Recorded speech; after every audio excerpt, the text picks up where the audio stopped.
Perfecto, pues ahora sí, buenos días, bienvenidos, bienvenidas. Os vamos a invitar, si no lo habéis hecho aún, a escribir vuestro nombre y si queréis la entidad de la que venís en la descripción de vuestro nombre y también a ir presentándoos por el chat mientras hacemos la bienvenida a esta sesión y vamos presentando los objetivos del proyecto y los objetivos de hoy. Bueno, pues empezamos por eso. Yo soy Cristina Galindo, soy la coordinadora del proyecto RIA CCC, coordinadora sustituta, sustituyendo a Marta Ibáñez, que empezó el proyecto. Y conmigo hoy están Jorge Molero, que es el asesor externo vinculado a este proyecto, que nos acompaña siempre. Y también tenemos a nuestra compañera Martina, de la Fundación Entre Tantos, que se ha conectado también para ayudarnos. Em, Buenos días, gracias. Podéis ir presentándoos por el chat, perfecto. Os lo agradecemos, así ponemos un poco más, nos podemos ubicar más y la gente os podéis conocer un poquito mejor. Y nada, contaros que había unas 30 personas inscritas. Ahora mismo somos unas 25-26. Están llegando, voy admitiendo gente, así que bueno, creemos que es un tema que causa mucho interés, ¿no? El tema de la financiación y los recursos para los canales cortos de comercialización de los que vamos. Y nada, os vamos a pedir que durante la sesión tengáis los micros apagados, sobre todo durante la parte de intervención, y sí que al final vamos a tener un tiempo de diálogo donde vamos a abrir micrófonos. Aún así, podéis ir comentando por el chat y también haciendo vuestras preguntas para que nosotros las podamos recoger y en el momento de hacer ese diálogo, pues será más fácil poderos dar paso y poder organizar las preguntas por temáticas y también según al ponente a que queráis dirigir esta pregunta. Entonces, ¿estáis viendo mi pantalla? Eh, sí, ¿verdad? Vale. Pues nada, empezamos. Voy a recordar un poquito de qué se trata el marco de este seminario, ¿no? Estamos en el proyecto que hemos nombrado Red de Innovación y Asesoramiento en Canales Cortos de Comercialización, que es un proyecto integral desarrollado por la Fundación Entre Tantos, con el objetivo de crear una red estatal especializada de asesoramiento en canales cortos de comercialización para poder profesionalizar ese asesoramiento y también crear sinergias con todos los actores del sistema agroalimentario estatal. Los objetivos del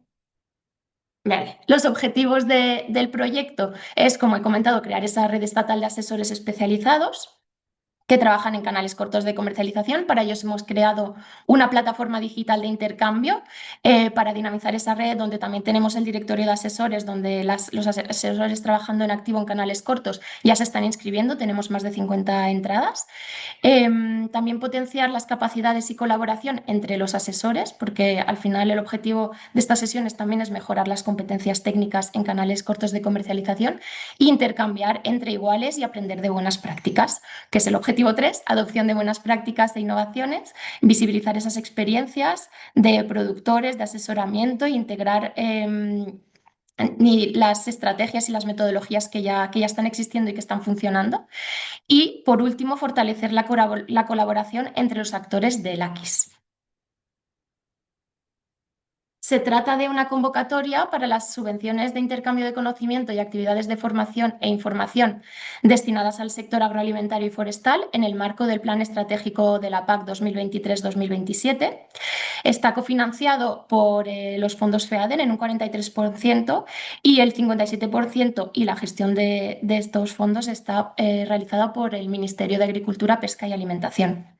Es un proyecto que tenía una duración de 2 años. Bueno, en realidad 2025 en 2026 terminamos ahora en junio, entonces ya nos queda poquito, pero aún nos quedan algunas actividades y bueno, este seminario forma parte de esta recta final de este proyecto.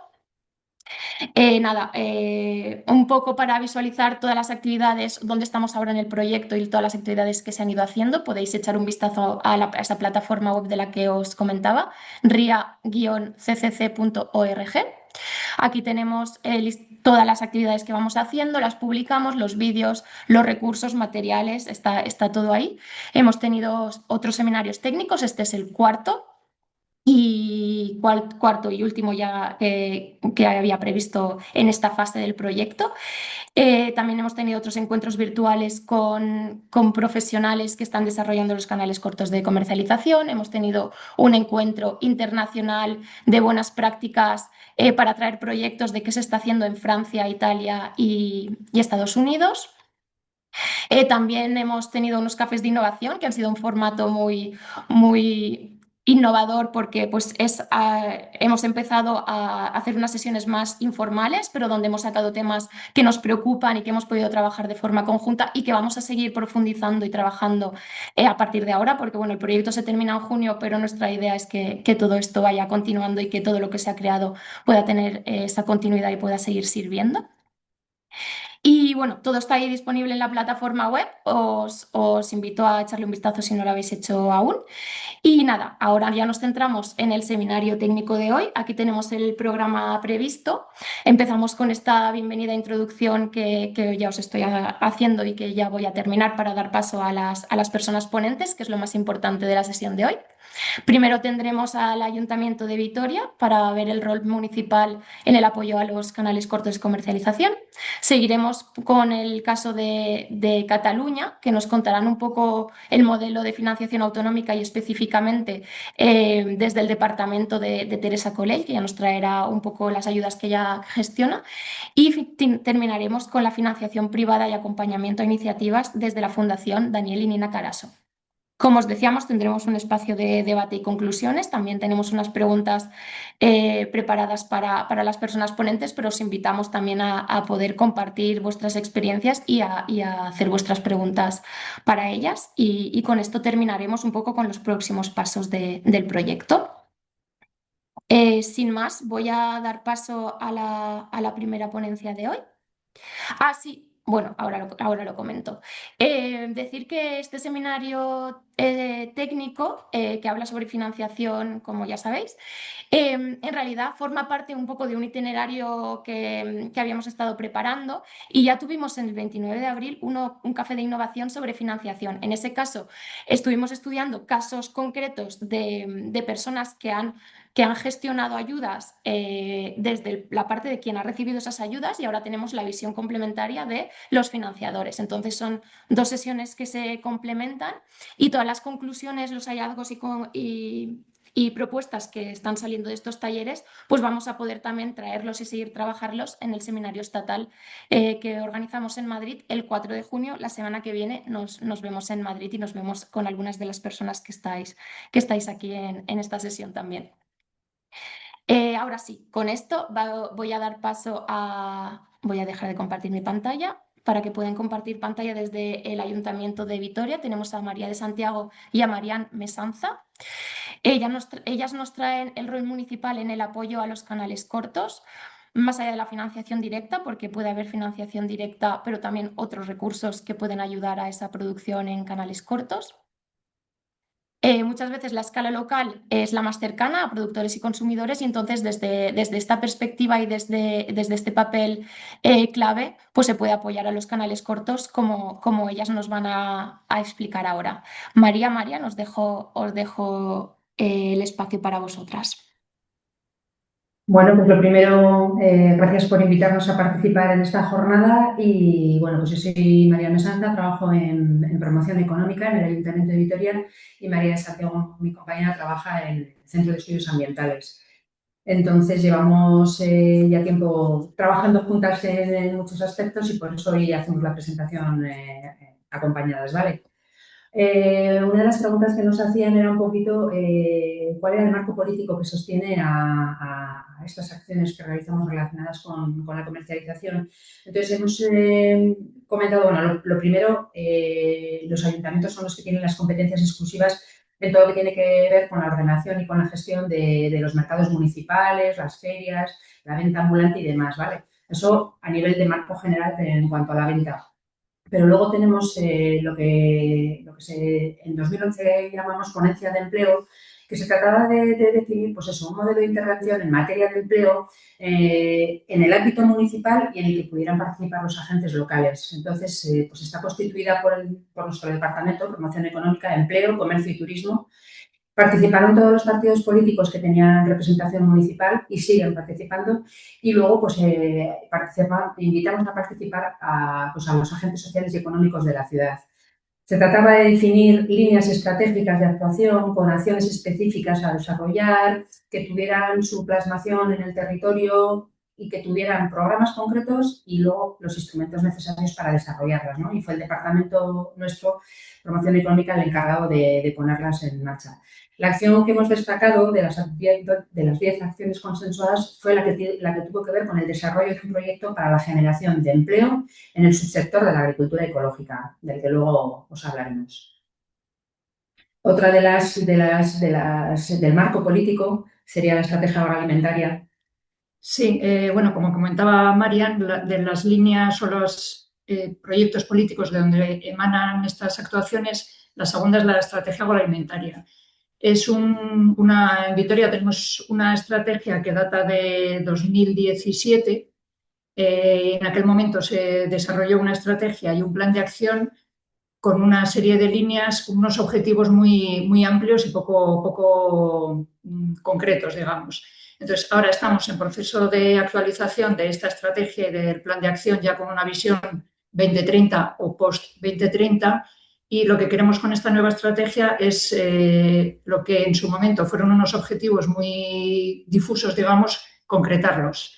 Y el objetivo concreto que tenemos para esta nueva estrategia es el incremento del producto fresco de proximidad en el municipio de Vitoria-Gasteiz desde una perspectiva agroecológica que nos ayude, nos permita la transición del sistema alimentario.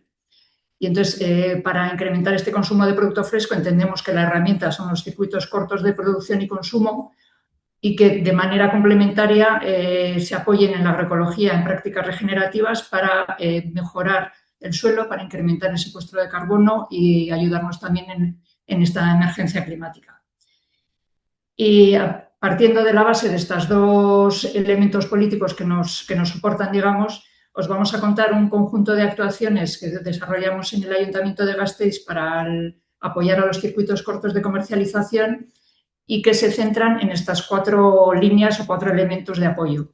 La financiación directa, la cesión de espacios, el trabajo que estamos haciendo con la compra pública alimentaria y el acompañamiento técnico. Y dentro de estas 4 áreas temáticas vamos a concretar 5 proyectos en los que estamos trabajando. Algunos de ellos abarcan solo una línea temática, digamos, por ejemplo, la financiación directa a través de una línea de ayudas económicas, pero otros, como el proyecto Basaldea, tienen financiación, tienen cesión de espacios, tienen acompañamiento técnico, abarcan diferentes elementos.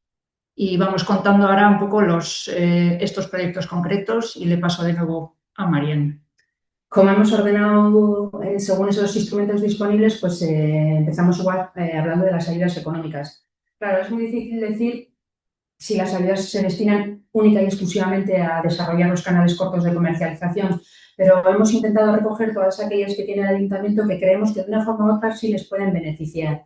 Entonces, en todo lo que tiene que ver con el fomento del emprendizaje, pues el ayuntamiento dispone de becas para emprender con apoyo económico, tiene ayuda para el desarrollo de la idea empresarial, tiene un cheque autónomo que en la actividad productiva es muy interesante. Y luego tiene ayudas a la propia creación y consolidación de empresas. Lo más centrado relacionado con los canales cortos yo creo que es una línea de ayudas que se puso en marcha el año pasado y que este año se reedita, que son las inversiones en el sector agroecológico. Y he sacado 3 de las patitas o de las líneas que se pueden subvencionar vía esta línea de financiación, que sería creación de canales de comercialización directa, tanto en formato online como offline, y ahí puede ser desde el desarrollo de páginas web, como puede ser compra de básculas, como puede ser todo y tiene que ver con favorecer tu propio canal de venta, ¿vale? Por supuesto, si participas en mercados locales, en ferias y en eventos, también subvencionamos la participación y luego pues compras de herramientas digitales y programas informáticas que te ayuden, ¿no?, a venderte. Y nada, sin más, pues el máximo son 15.000 euros por empresa y una inversión mínima de 1.000 euros. Lo tendréis en la ficha, así que tampoco nos vamos a detener mucho. Y respecto a los canales comerciales clásicos, vamos a decir, pues estaría la subvención del 50% del alquiler durante los primeros 12 meses con un máximo de 500 euros si abres un local comercial a pie de calle, y luego todo lo que tiene que ver pues, con la implantación, modernización y transformación digital pues, de locales comerciales. Sí. Luego, respecto a los mercados locales, lo que hemos comentado antes, que en realidad es una competencia municipal, pues nos ha parecido importante hablar del mercado de Santa Bárbara, pues porque al final el mercado de Santa Bárbara, como veis en la pantalla, pues se orienta a producto fresco, de proximidad, pequeños productores, artesanal y, bueno, pues todo lo que son los productos hortifrutícolas, pues tienen un peso importantísimo, ¿vale? Entonces, la gestión de este mercado ambulante la realiza el ayuntamiento y, bueno, pues los productores son cercanos, ¿no? Son del territorio, vamos, del municipio y del entorno. Luego, la plaza de abastos, la típica plaza de abastos municipal, pues ha recibido un apoyo importante económico pues, para que se pueda convertir pues, en un espacio gastronómico, un hub alimentario, un nodo de distribución local, que sea un escaparate del producto a la vez. Nos parece que es importante en cuanto a mercados locales y para el comercio de proximidad. Y luego ya estarían todas las campañas municipales pues, de apoyo al consumo local y publicidad o promoción del producto local, el apoyo a las asociaciones comerciales que quieran a su vez también fomentar actividades de comercio de cercanía, dinamización urbana y de barrios. Y este año vamos a hacer un piloto que es un mercado agroecológico itinerante por los barrios, que creo que también puede ser interesante para desarrollar ese comercio de cercanía. Y luego ya avanzando en lo que entendemos que quizá puede ser el instrumento municipal más directamente orientado a la comercialización local, pues sería el proyecto Basaldea. Este es un centro de empresas agroecológicas que dispone de invernaderos, que tiene una serie de infraestructuras comunes, como puede ser contenedores para guardar los trastos, un almacén, tienen aperos de uso compartido, hay actividades formativas, hay un acompañamiento técnico y, sobre todo, hemos conseguido que los miércoles haya venta directa allí, directamente en el centro de empresas a la entrada. Entonces, este sería el espacio en el que ya veis que tenemos alojados 10 proyectos en este momento y entonces cada proyecto, a través de una concesión administrativa, tiene su parcela de 1 hectárea, hectárea y media y ahí desarrolla su proyecto de producción agroeconómica. Y nada, y como comento, los miércoles pueden realizar venta directa. Entonces, nos parece igual, este sí que es un caso concreto, ¿no?, de comercialización. Ahí veis los puestos, desde la primera vez en 2017 que se hizo venta con una mesa y una sombrilla, pues ahora ya veis que hay, digamos, una carpa por cada uno de los productores. Las carpas son de uso compartido, son del ayuntamiento, se facilitan mesas, algunas básculas, bolsas, un poco de publicidad. Luego se ha puesto un contenedor refrigerador para guardar los productos cosechados, que son muy importantes para facilitar la venta. Y luego, ya veis también en la esquinita de abajo, las taquillas refrigeradas, que es cuando no puedes ir a comprar al mercado, pues puedes optar a solicitar tus productos y luego ir a la tarde a recogerlos o al día siguiente. Y nada, y este año sería estas carpas provisionales, pues transformarlo también en una especie de pérgola de venta o de comercialización que tenga ya un carácter mucho más estable y que sea visualmente más atractivo para la venta. Vale, pues además de estos proyectos que gestiona el Departamento de Promoción Económica y Empleo, os voy a comentar otros 2 proyectos que trabajamos desde el CEA y en colaboración también con otros departamentos municipales. Concretamente, los comedores de las escuelas infantiles, en los que se ha intentado, o bueno, se ha conseguido introducir producto ecológico y en menor medida producto local, intentando también dinamizar estos circuitos cortos.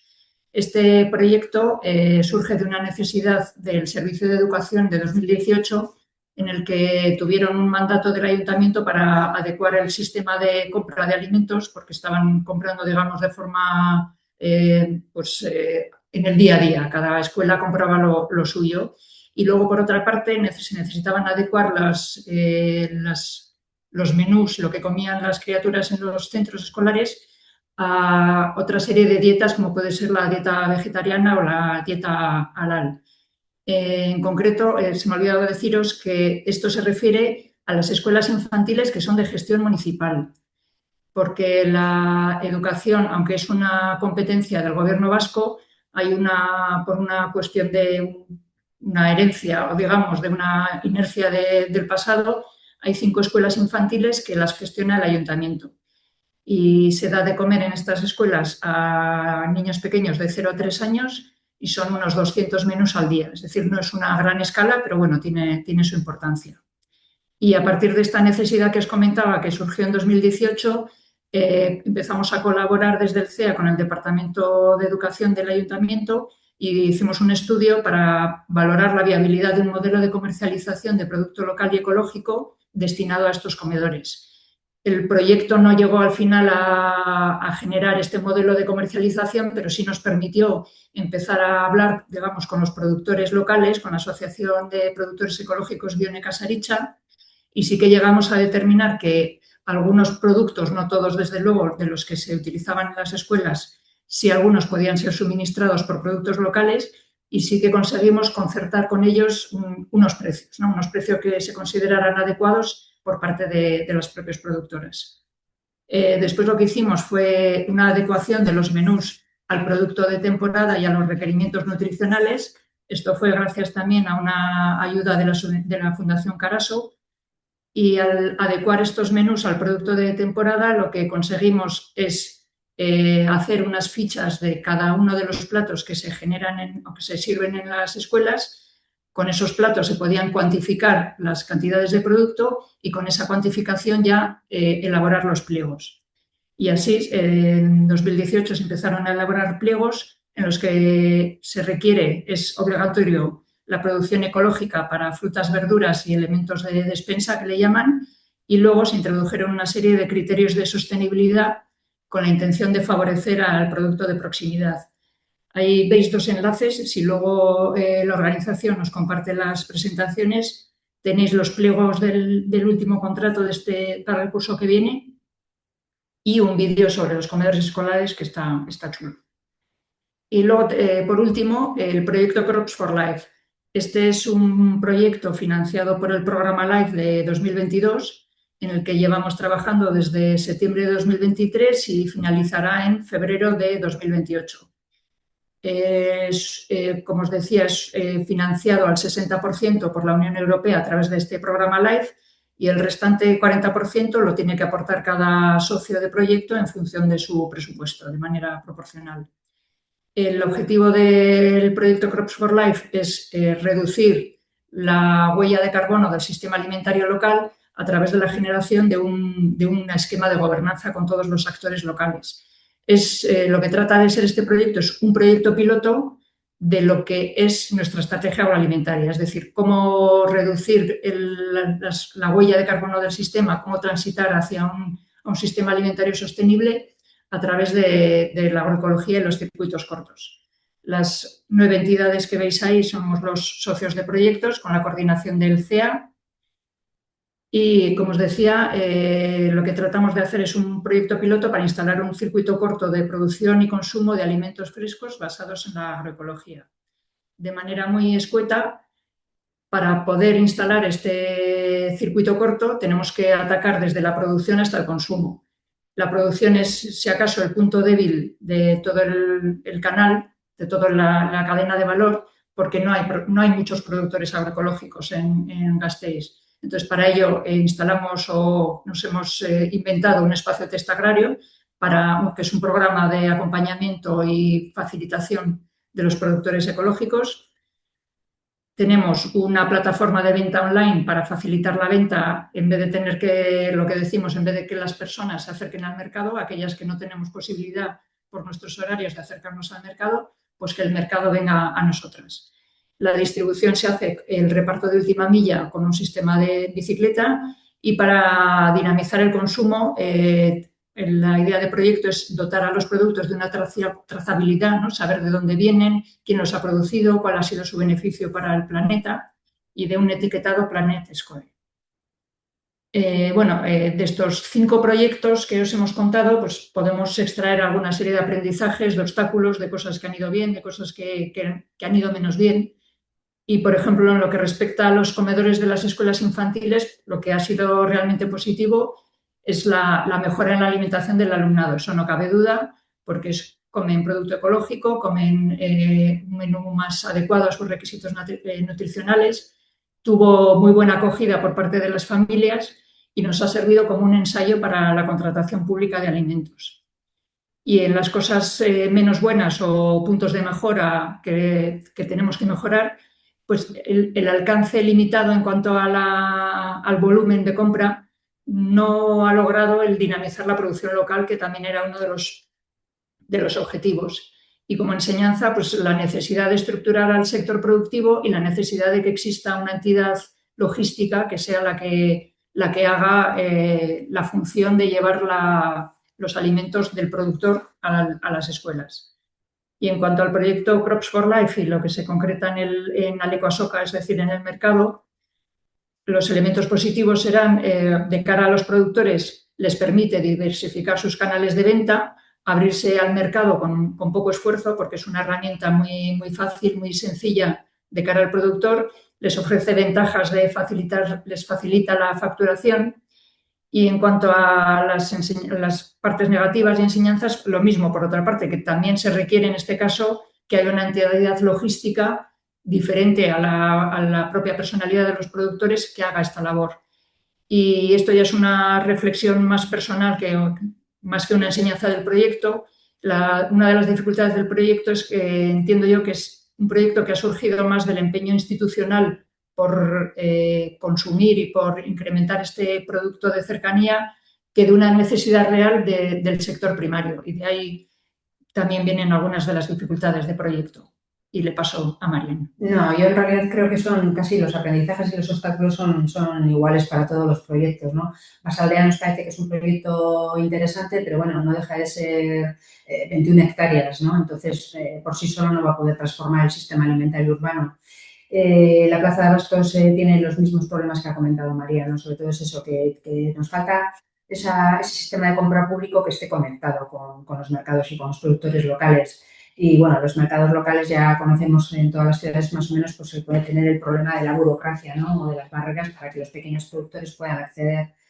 Y yo como aprendizaje en general lo he resumido casi como un vísteme despacio que tengo prisa. Quiero decir que al final, cuando empezamos con cualquiera de estos proyectos es como que tenemos un horizonte temporal cortito, queremos meterlo todo y siempre va más despacio. Pues al final Basaldea, por ejemplo, empezó en 2012 y hoy, 14 años después, pues sí que tenemos 10 proyectos trabajando, pero lo que decíamos, empezamos con una mesa y una sombrilla y ahora ya vamos a tener una pérgola, pero han pasado 14 años. Va más despacio todo de lo que nos gustaría, pero bueno, ahí seguimos avanzando y sin tirar la toalla. Gracias por escucharnos, chicos. Y os dejamos aquí nuestra referencia también por si tenéis cualquier duda o necesidad. Muchísimas gracias a las dos. Sí, vamos a compartir los recursos, así que tendrán también enlace a esos documentos que habéis dicho que pueden ser de mucho interés. Muchísimas gracias, la verdad, súper interesante el apoyo que se está dando desde Vitoria y ese mensaje final, ¿no? De que cuando empezamos como queremos ir muy rápido, pero al final se puede llegar. Lo que pasa que pues hace falta un poco de tiempo, pero bueno, también Jorge, ¿querías decir alguna cosa? No, sí, que muchas veces se ve como a los ayuntamientos como un rol menor dentro de todo el sistema alimentario y de todo lo que pueden hacer y de sus competencias, especialmente desde el punto de vista, sabéis, las competencias habitualmente están en las comunidades autónomas, en menor medida en el Ministerio de Agricultura.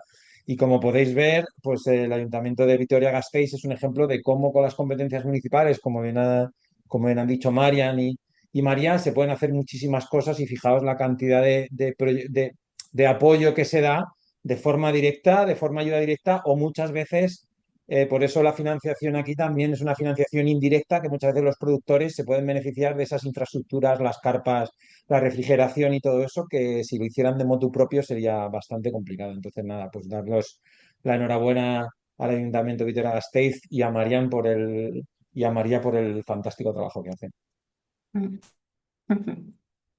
Pues eso, muchísimas gracias, enhorabuena. Y ahora vamos a pasar al caso de Cataluña. Tenemos aquí a Teresa Colell. Bueno, un poco para poner en contexto, ¿no? En Cataluña existen ¿Se pueden diferentes... hacer, las Sí, preguntas son al final del todo o después de cada presentación? sí, vamos a dejar el espacio de preguntas después. ¿Es por la pregunta que has puesto en el chat lo que querías preguntar ahora? Otra, vale, pues si quieres, porque esta sí que es cortita, ¿cuántos habitantes? Pues eso igual te pueden contestar ahora.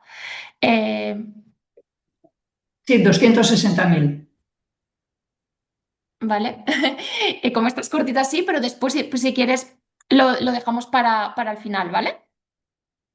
Vale, entonces ahora, pues como decía, vamos con Teresa Colell. Eh, Eso, él nos viene a contar el caso de Cataluña, ¿no? Allí existen diferentes líneas de financiación para proyectos agroalimentarios que provienen de fondos europeos, estatales y autonómicos.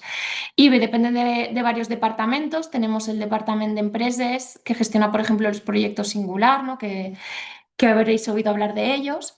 Y después tenemos el Departamento de Agricultura, Ramadería, Pesca y Alimentación, el DARPA, en el que pertenece Teresa, que tiene dos direcciones generales y ella viene desde la Dirección General de Empresas Agroalimentarias, Qualitat y Gastronomía.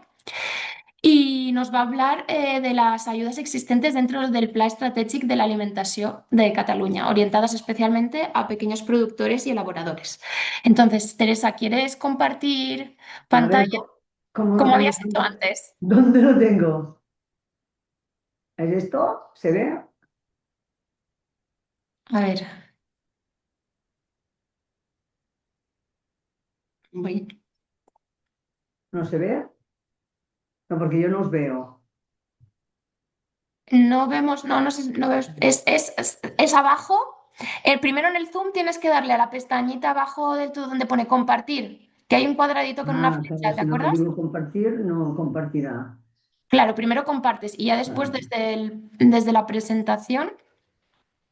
¿Ahora sí o no? Perdonad, pero que No, si no, no... la tengo ya abierta, ¿eh? Si no te voy compartiendo yo y me vas diciendo Espera, espera, espera. que pase. A ver, espera, un segundo. Ahora está llegando. Vale. Vale. Y ahora sería si la puedes poner en modo pantalla completa. A ver. ¿Sí? Em, Perfecto. vale, Vale. perfecto. Bueno, buenos días. A ver, y después, ¿por dónde tengo? Ah, tengo Aquí la flechita. aquí, tengo que ponerme aquí, vale, para pasar, ¿no? Vale, buenos Sí. días. Yo en principio, como os dice Cristina, en principio me pidió que hablara de las ayudas que había de la Generalitat. Yo dependo del Departamento de Agricultura, tal como ha dicho ella, y estoy en la Dirección General de Industrias y Calidad Agroalimentaria. He hecho un poco ¿cómo lo diríamos?, de inmersión en las ayudas que tenemos del propio departamento para que os hagáis un poco el esquema global de la cantidad de ayudas y de líneas que tenemos para todos los ámbitos del Departamento de Agricultura, ¿eh? Tenemos un plan estratégico de las subvenciones y esto, como le dije a Cristina, yo prepararé un poco la presentación de lo que hay y después os hablaré de proyectos y cosas concretas que creo que podrían interesar más. Tenemos un plan estratégico de las subvenciones que, como siempre, es un instrumento de planificación y control y va diseñado en función de el propio presupuesto que tiene la propia Generalitat de Cataluña, que ya sabéis que, bueno, si nos sale bien, parece que en julio aprobarán los presupuestos y podremos desencallar algunas de las cosas que tenemos, ¿no? Estos presupuestos están vinculados, como siempre, dentro de un pacto de gobierno, igual que en el País Vasco las prioridades son la transición a energética más ambiental y más verde, y entre unos de los objetivos más importantes está el tema del impacto, reducir el impacto del cambio climático, tanto a nivel agrario como a nivel agroalimentario para las empresas. Después hay uno muy importante que es el relevo generacional, los jóvenes en el campo. Esto es una estrategia que si no tenemos jóvenes no podrán afectar a la producción local y a los jóvenes les cuesta mucho. Yo, aparte de esto, llevo jóvenes que se incorporan y lo veo. Es un problema que se incorporen en el campo. Y después el despliegue de todo lo que es la agenda rural para intentar que en los pueblos la gente pueda vivir y tenga las mismas condiciones que las que tienen en las ciudades. Estos serían, en principio, los 4 ejes importantes del propio departamento. En cuanto a las ayudas, los beneficiarios podemos encontrar infinidad de modelos en función del perfil de ayudas que estemos regulando. Hay desde particulares, asociaciones, cooperativas, tenemos líneas de cooperativas que se llevan mucho dinero, fundaciones, en función del que marque las bases reguladoras podemos tener infinidad de beneficiarios y de modalidades de concesión. En principio tenemos 3. La concurrencia competitiva, que esto marca las bases reguladoras, marcan, y las ayudas del plan estratégico que estamos trabajando son de concurrencia competitiva. Decimos, bueno, pues los municipios que tengan menos de tantos habitantes por kilómetro cuadrado tendrán 4 puntos. Los que tengan tantos productores con el sello de venta de proximidad, más puntos. Esto es concurrencia competitiva, después nosotros contamos y en función de lo que tengamos de presupuesto, pues vamos ajustando.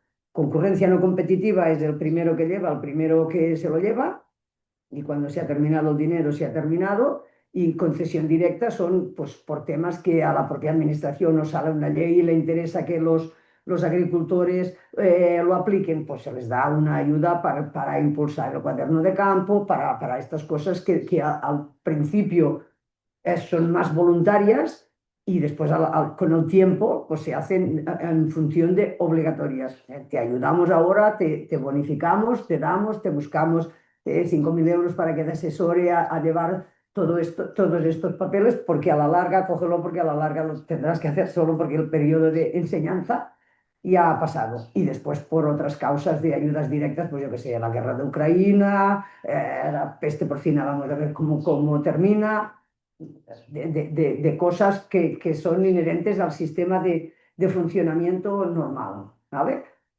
Aquí he puesto un poco una tabla de las ayudas que tenemos e incluso he hecho un poco el cálculo.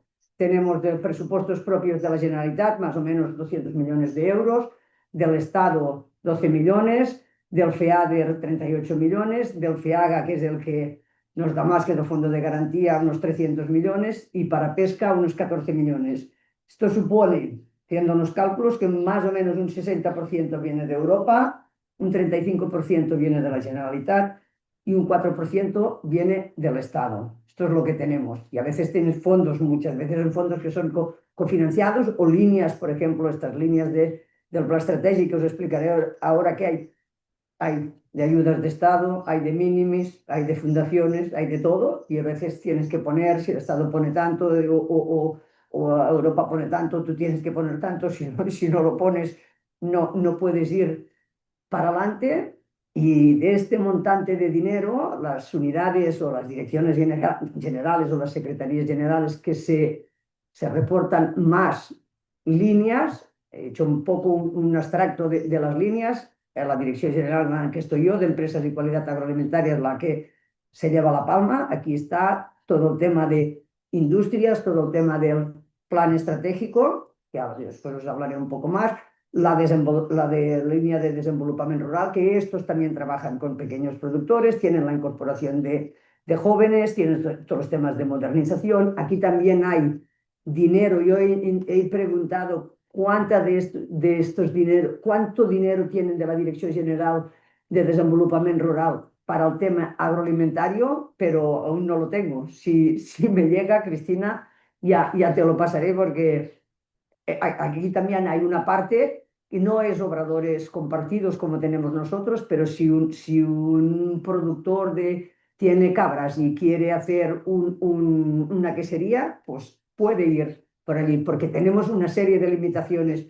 Las que están en el plan estratégico no pueden ser jóvenes que se incorporan porque ya tienen las líneas de incorporación. Que me preguntabais, por aquí no se queden los solapes de las líneas. Si tú vas por jóvenes que te incorporas, vas por jóvenes que te incorporas, y si vas por el plan estratégico de la alimentación es otro tema, ¿vale? Después, en la Dirección de Política Marítima hay 13 líneas, el Gabinete Técnico y la Secretaría General de Ramadería, Pesca y Alimentación, que estaban la Dirección General de Agricultura, Ramadería, y la Dirección General nuestra va toda junta con una Secretaría General. Esta también saca sus líneas, ¿vale? Tiene 12 líneas, regadíos 5, la Dirección General de Agricultura y Ramadería tiene 23 líneas, la de bosques 20, y otras empresas públicas como puede ser IRTA, como puede ser Forestal Catalana, 7 líneas. Un total de 142 líneas o convocatorias, porque dentro de estas convocatorias puede haber más de una línea, como es nuestro caso. O sea, es una línea, pero dentro es una convocatoria, pero dentro hay múltiples líneas. De este modelo tenemos 72 líneas son de concurrencia competitiva, 18 son de concurrencia no competitiva y sin concurrencia son 52 líneas. Ahora os explicaré un poco el proyecto bueno, proyecto marco de lo que es el Plan Estratégico de la Alimentación. No lo explicaré solo las líneas de ayuda, porque el proyecto tiene 4 dimensiones y lo aglutina con un Pacto Nacional de la Alimentación y tiene un ámbito mucho más amplio, que es lo que no perdamos el tiempo con cosas vanas y aquí a las líneas también me focalizaré un poco con las que nos parten de nuestro interés, ¿vale? Es unas líneas de ayuda que tienen 7 líneas. Bueno, la primera es básicamente para la producción agrícola sostenible. Nosotros la que nos focaliza es la segunda línea, que es la de infraestructuras alimentarias. Esta línea tiene 3 sublíneas. Ahora os cuento. Después, bueno, un tema de la digitalización para que vayan entrando. Una línea 4 que es de proyectos transformadores, pero que no aglutinen en la línea 2, o sea, otras historias, gente que quiere hacer cosas diversas y a veces son perfiles de proyectos que no caben, por ejemplo, en las líneas de industrias porque no es suficiente volumen, tiene que tener en industrias como mínimo 50.000 euros y a veces pues dice, no, pues yo con 20.000 me apaño, quiero hacer esto, pues estas podrían ir por aquí, o son asociaciones que en las industrias no cabrían, o sea, proyectos que consideramos que son relevantes o que son de valor, ¿vale? Después hay una línea que es para el cumplimiento de las guías de buenas prácticas de los oficios de artesanía alimentaria, como pueden ser quesero, pastelero, ¿cómo se llama? El panadero, cervecero y carnicero. Para la aplicabilidad de las guías, estos tenemos un trabajo que hacemos conjuntamente con el Departamento de Salud. Después tenemos otras líneas sobre el tema del malbaratamiento y después tenemos una línea de que la próxima convocatoria, la línea 7 y la línea 8 las fundiremos. Tenemos una línea exclusiva para el relevo generacional de este perfil de oficios de artesanía, o sea, un joven que quiere poner, que supongo que esto pasa en todos los sitios, una panadería en su pueblo porque tiene 300 habitantes y ya no queda, pueden ir por aquí. Y después tenemos una línea que es exclusivamente para mujeres, que tiene esta línea de mujeres, como la línea 7, tiene 2 sublíneas, para las que empiezan un negocio y otra línea de continuación. Y la línea de jóvenes emprendedores también tiene 2 sublíneas. Al primer año, que esto también lo adaptaremos, porque nos damos cuenta de que le damos el primer año, le damos el segundo año, y si no le damos más, esto no va. Y ahora estamos analizando si creemos que un pacto de acompañamiento para una empresa que se consolide o se muera son 5 años, analizaremos cómo los acompañamos durante 5 años. Después, esta segunda convocatoria, sacamos una línea de temas de innovación social. Estamos trabajando con entidades que están trabajando en la elaboración de productos, pues yo que sé, como por ejemplo la Fageda, que hace yogures, formatges, después centros que tenemos con gente discapacitada que trabaja con productos de proximidad y transforma, o hacen comedores escolares, o hacen mermeladas, o hacen pizzas, o hacen pasta, o hacen quesos. Pues este perfil, si trabajan con productos de proximidad y cumplen las normas, que todos los que se han presentado las cumplen, de las condiciones de ser un centro de este perfil, también les hemos ayudado. Y después hay una línea que es la línea 10, que es la línea del InnoTrack, que es líneas para asesoramientos múltiples, que tiene 5 sublíneas. Si nos centramos un poco en la que queremos hablar hoy, dentro de las infraestructuras agroalimentarias compartidas, la primera convocatoria que sacamos, el 24 sacamos la segunda y la primera sacamos el 23, que era una anual para un año. Ahora hemos sacado, el 24 sacamos una que era plurianual, que era 25 y 26, que termina en septiembre del 26, tiene 2 anualidades.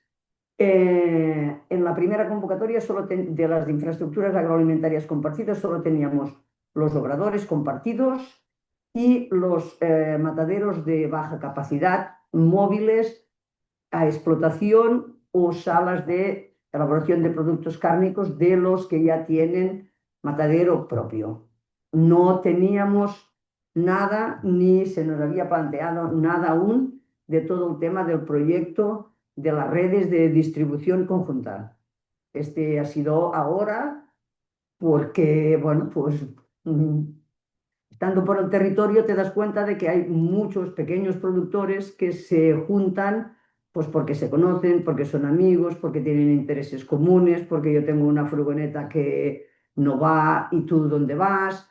Muchos lo hacen solos, aún hoy en día. Os explicaré un poco el proyecto, cómo intentamos acompañarles. Muchos lo hacen aún la distribución solos o grupos de 3 o grupos muy pequeños, que la viabilidad es difícil. Y al ver esto, bueno, empezamos a diseñar un poco la línea, que ahora os explicaré cómo la tenemos diseñada, pero ahora también nos damos cuenta de que le tenemos que dar una vuelta grande para que sea útil. Nosotros sacamos la línea con unas bases para intentar dar a todos los perfiles, desde los que están en el punto 0 a los que están en el punto 4, que ahora os explicaré un poco. En estas, para hablar, como me toca el tema económico, para hablar un poco de dinero en esta convocatoria, en la de obradores agroalimentarios compartidos, que esto lo tenemos también un poco definido, qué entendemos por obrador agroalimentario compartido y qué modelos nosotros entendemos, porque no está una definición exacta del perfil. Nosotros, la primera convocatoria, solo cogimos a los que podían justificar que podía ir otra persona a elaborar, y después nos hemos dado cuenta que hay obradores que igual es una posibilidad de que funcionen, que trabajan a maquila para los propios productores, para que nos entendamos un poco resumido. Entonces, tenemos un segundo que tanto la puerta.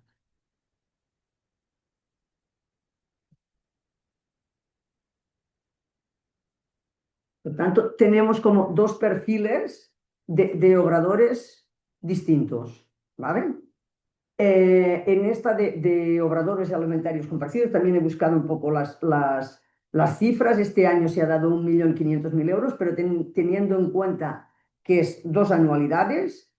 En la de mataderos hemos dado 2,5 millones, teniendo en cuenta que hay uno que ya se lleva 600.000 euros, el Escorxador del Ripollès, que es uno de los grandes y que hace una renovación importante y se lleva dinero. Y en el tema de las charchas, de las redes de distribución compartida, hemos dado 1.150.000 euros.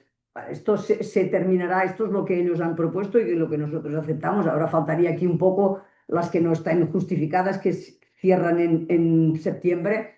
Estos son números aprox, no, pero bueno, ya el tema va un poco en esta línea. Aquí también tenemos que tener en cuenta que este año, en la convocatoria del Plan Estratégico, pudimos coger 3 millones de euros del Fondo de Transición Nuclear, y hay algunos municipios, como Flix, que estaban afectados por este Fondo de Transición Nuclear, Torrebesses y otros, que han decidido apostar un poco por, bueno, pues para buscar un poco otras alternativas que no fueran estas, pero un poco a conciencia, porque a veces cuando en un sitio hay mucho dinero o un ayuntamiento puede recibir mucho dinero de un fondo y no sabe mucho cómo gestionarlo, lo primero es: me compro, pues yo qué sé, un autoclave, me compro no sé qué, y después dices, ¿y todo esto quién lo usará? Pues no lo sabemos. Pues primero empecemos a buscar quién necesita todo esto y qué es lo que necesitan.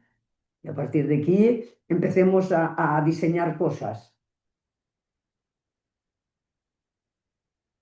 Si hablamos de esta línea de las redes de distribución como beneficiarios, nosotros intentamos aglutinar a todos: agrupaciones físicas, jurídicas, públicas, privadas, los que se juntan 3, los que se juntan 4, que les motive a trabajar esto. La subvención era del 65% de cada uno de los gastos subvencionables hasta 200.000 euros. Y nosotros, como primera convocatoria, intentamos, que es lo que os estoy diciendo, intentamos que todo el mundo pudiera un poco, en la fase que esté, pues intentar ayudarles. Y nosotros pusimos que el gasto era en función de en qué fase estaba. Si de la fase cero, que era una fase de prospección, le digo, "Bueno, nosotros sí, pues las zonas de montaña, que hay mucho y mucho suelto. Sí que nos gustaría trabajar un poco cómo nos podemos unir y tal, pues esto tenía un asesoramiento. La fase de creación del nodo logístico, nosotros también pusimos aquí una de las líneas de ayuda, eran las neveras estas. Nadie ha cogido neveras, nadie ha pedido neveras. Una era la creación del nodo logístico, la otra era un tema más de promoción de producto y de apertura de nuevas vías de comercialización conjunta. Y después, la tercera línea era que cuando dos redes de distribución podían interactuar, que ahora es un poco lo que os explicaré que estamos trabajando en este momento. Intentar que compartan las redes de distribución que están trabajando por su línea. Hemos hecho a través de un menor que teníamos el año pasado y uno que tenemos ahora, hemos hecho un poco de estudio. Empezamos por las primeras 4 redes de distribución que creíamos que se habían presentado a las líneas de ayuda, que creíamos que tenían más potencial de unirse. Y aquí hemos hecho un proyecto de trabajo conjunto, que ahora termino esto de explicaros lo de la línea 2.3 y os cuento un poco más en profundidad. ¿Qué les subvencionábamos? ¿Vale? Pues en la fase 0 si necesitaban un asesoramiento, en la fase de la creación de nodo, pues lo que necesitaran, si el alquiler de los espacios, la adecuación de los espacios, del almacenamiento, si tenían que hacer cámaras de frío, si necesitaban maquinaria, personal de dinamización, que esto sí que creo que en todas estas líneas es un factor muy importante, porque a veces no se llega porque la gente no lo sabe. Después, un software avanzado, el software sí que no nos hemos salido, cada cual ha puesto, si necesita un programa informático, ha puesto el suyo y no hemos conseguido, esto es muy difícil, de que al momento que se junten estas dos líneas de distribución, este mismo sistema informático les sirva. Después hemos puesto también en la fase 1 temas de marketing y web para que ellos puedan ir avanzando.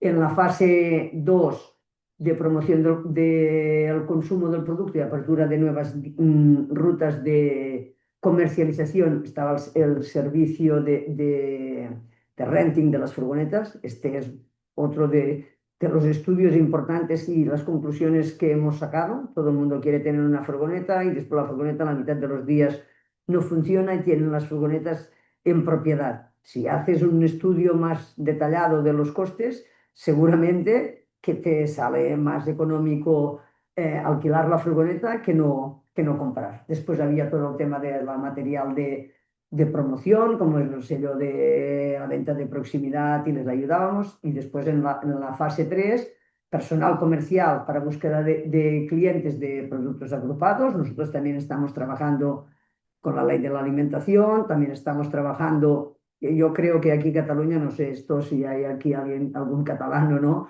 no, tal como está ahora definido, no se obligará a que sea ecológico. La ecológica dará más puntuación, pero no creo que al final salga tan lanzado como decir todo será de producto ecológico. Habrá un tanto por ciento. Tampoco esta línea se lleva directamente solo desde la dirección, bueno, desde el departamento, sino que también hay el departamento de Economía y Finanzas, que es el que le mete, y habrá una parte dentro de la ley que es la compra pública, que se están ahora, bueno, pues no discutiendo, pero sí hablando de qué se pone y qué se deja de poner. Y mientras tanto el propio departamento está haciendo un manual de buenas prácticas para que las empresas licitadoras se puedan acoger, ¿vale?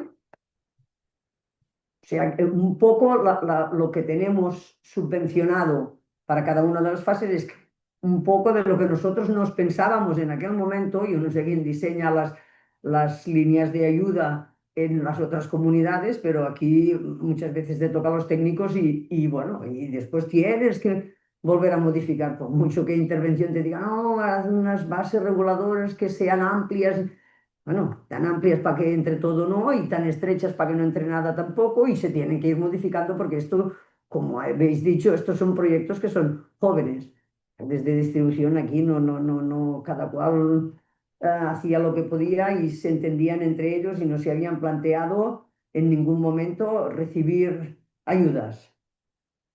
Perdona, Teresa, si puedes ir cerrando, Vale, ¿vale? hay los requisitos para que estén aquí, es estar en el mapa. Ya sabía que me pasaría esto, ¿eh? ¿Vale? Y esto ya que han de tener como máximo un intermediario y como máximo el 80% en el tope entre las ayudas de la Generalitat y las ayudas que tienen de otras instituciones, ¿vale? 17 proyectos, 1.100.000. Y después está el tema de la venta de proximidad, que es otra de las líneas que colabora con esto. Bueno, que puede ser venta directa o venta con un circuito corto que tiene solo un intermediario.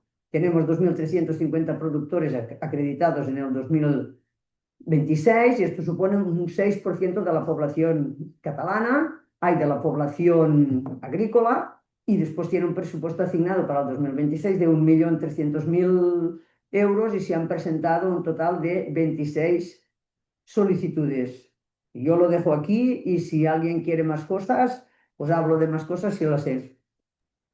Perfecto, muchísimas gracias. Y después también vamos Aquí, a tener un espacio para que te puedan preguntar más cosillas. vale. La verdad que muchas gracias, Teresa, porque es un ejemplo, bueno, desde Cataluña siempre es como un modelo y es un ejemplo muy, muy interesante lo que nos has mostrado y también cómo desde dentro, ¿no? Vosotros observáis qué es lo que está funcionando, qué es lo que no está funcionando y cómo readaptáis también las ayudas a lo que la gente necesita, ¿no? Que este es un enfoque muy necesario. Así que enhorabuena y muchas gracias. Y ahora vamos a dar paso a la tercera intervención de la mañana. Tenemos con nosotros a Pilar Martínez de la Fundación Daniel y Nina Caraso.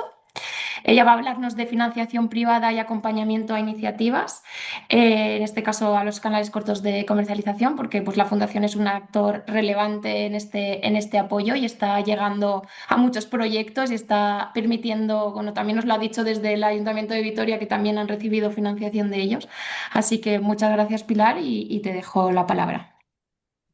Pues muy buenos días y muchísimas gracias por la invitación. Es un placer compartir este rato y hablar, bueno, pues sobre algunas de las líneas que tenemos, ¿no? Vinculadas a financiación de este tipo de proyectos. Voy a compartir mi presentación.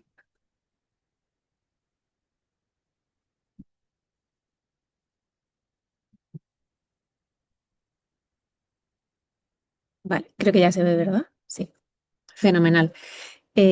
Bueno, yo creo que algunos nos conocéis. Para aquellas personas que no conozcan la Fundación Daniel y Nina Carasso se creó en 2010 en Francia, en honor de Daniel Carasso, que fue el fundador de Danone y de su esposa Nina.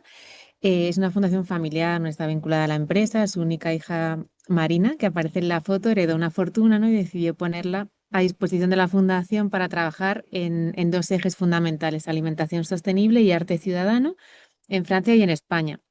Porque han un poco, bueno, aunque Danone se creó en Francia y ellos vivieron en Francia, tienen vínculos con España. ¿Qué hacemos? Bueno, pues somos una fundación donante. Básicamente distribuimos donaciones, financiamos proyectos. Em, Ahora también inversión de impacto, lo digo porque os comentaré algunos de los programas que tenemos en marcha. Acompañamos proyectos más allá de los recursos económicos. Consideramos también que fortalecer las capacidades de las organizaciones es clave, ¿no? Para asegurar, bueno, la viabilidad futura y el potencial de impacto de cada iniciativa.